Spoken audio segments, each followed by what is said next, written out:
Generally कहते हैं कि वेपर प्रेशर डिफाइन होता है लिक्विड को बॉयल करने पर निकलने वाले वेपर से बना प्रेशर वेपर प्रेशर कहलाता है। बट ये सच नहीं है। एक्चुअल में वेपर प्रेशर क्या होता है, लोअरिंग वेपर प्रेशर किसे कहते हैं, रिलेटिव लोअरिंग वेपर प्रेशर क्या होता है, और बोर्ड के लिहाज से आरएलवीपी इतना इंपॉर्टेंट क्यों है। क्या आरएलवीपी और एलवीपी दोनों एक ही हैं? आरएलवीपी का फॉर्मूला क्या है? आरएलवीपी किस प्रॉपर्टी के अंतर्गत आता है?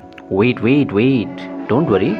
आज की इस वीडियो में एक्चुअल वेपर प्रेशर का डेफिनेशन आरएलवीपी की पूरी कहानी के साथ समझेंगे और जो हमारे एग्जाम के लिए मोस्ट इम्पॉर्टेंट हो सकता है।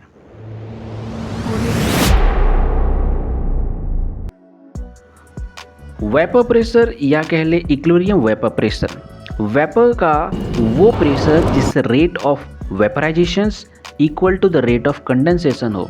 Late me explain. Colligative property, first of all, they are the physical property of solutions. They depends on the number of solute particles, यानी ये number of solute particles पर depend करते हैं कितने particle यूज़ करते हैं। It does not depends on the nature of solute, ये solute के nature पर depend नहीं करता। For example लेते हैं, हमने यहाँ पर 3 ग्लासेस लिए हैं, 1, 2 और 3 ग्लासेस।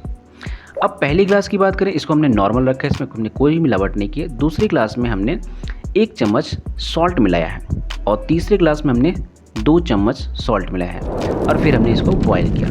बॉयल करने पर फर्स्ट का जो बॉइलिंग पॉइंट है वो 100 डिग्री सेंटीग्रेड है, लेकिन जिसमें हमने 1 चम्मच नमक मिलाया था उसका बॉइलिंग पॉइंट 105 डिग्री सेंटीग्रेड, और जो हमने 2 चम्मच नमक मिलाया था उसमें है 110 डिग्री सेंटीग्रेड। तो इन सबको देखने पे पता चलता है कि सॉल्यूट पार्टिकल्स अगर हम बढ़ाते हैं तो बॉइलिंग पॉइंट भी बढ़ती है। Hence, the boiling point is a colligative property because it depends on number of solute particles. तो अतः हम कह सकते हैं कि जो boiling point है वो एक colligative property है। It does not depend on nature of solute। चलिए इसको भी देखते हैं एग्जाम्पल के तौर पे। फिर से हमने 2 ग्लास लेनी है, glass number 1, glass number 2। First glass में हमने डाला है NaCl 1 चम्मच और सेकेंड ग्लास में हमने डाला है KCl 1 चम्मच। अगर हम NaCl को ब्रेक करते हैं तो Na प्लस और Cl माइनस में ब्रेक होता है, जिसका बॉइलिंग पॉइंट है 105। और दूसरे एग्जाम्पल पे हमने जो KCl लिया उसके ब्रेक करेंगे तो होता है K प्लस और Cl माइनस, जिसका बॉइलिंग पॉइंट भी है 105।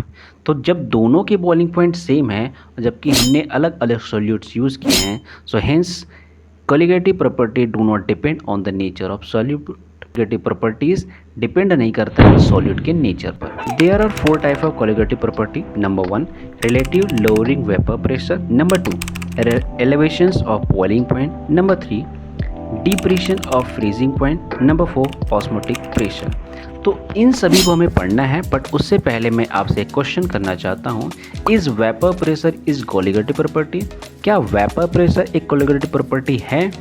सो answer is no. Pressure of pure liquid P naught. So volatile liquid water, acetone, ये हमारे वोलाटाइल हैं। कुछ नॉन वोलाटाइल्स भी हैं, for example sucrose, glucose, urea. Example के तौर पे हमने यहाँ पर 2 ग्लासेस लिए हैं। फर्स्ट ग्लास है वाटर का, जिसे हमने कहते हैं कि सॉल्वेंट है। So vapour pressure of pure water is PA naught, and the second container pressure of B is equal to B naught A, that means is equal to 0। अब इन दोनों को हमने क्या करना है, तीसरे कंटेनर में मिलाना है। तीसरा कंटेनर जिसके सॉल्यूशंस है, तो यहाँ पर 2 हमारे पास चीज़ें हो गई, solvent A and solvent B। In the solvent A, the partial vapor pressure is equal to PA and the partial vapor pressure of B is equal to PB. Lowering of vapor pressure, decrease of vapor pressure of pure solvent to added non-volatile liquids।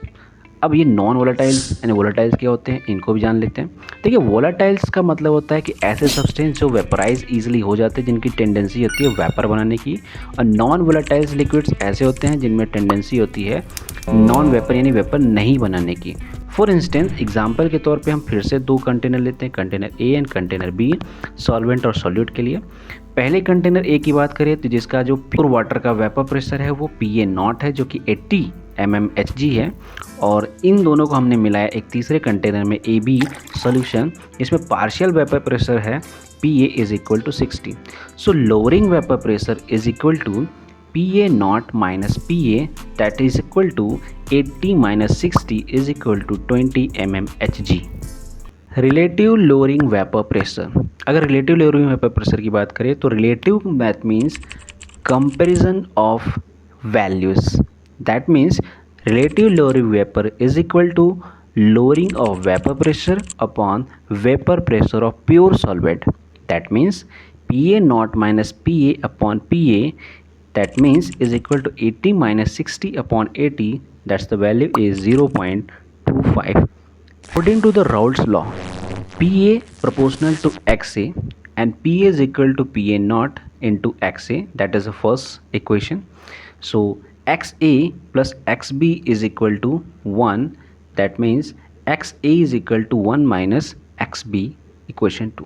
PA is equal to PA naught within bracket 1 minus XB, that means PA naught minus PA naught into XB, that is PA naught XB is equal to PA naught PA upon is XB is equal to PA naught minus PA upon PA, that is N upon N plus capital N mole, that's very less than, that is PA naught minus PA upon PA naught is equal to N upon NA.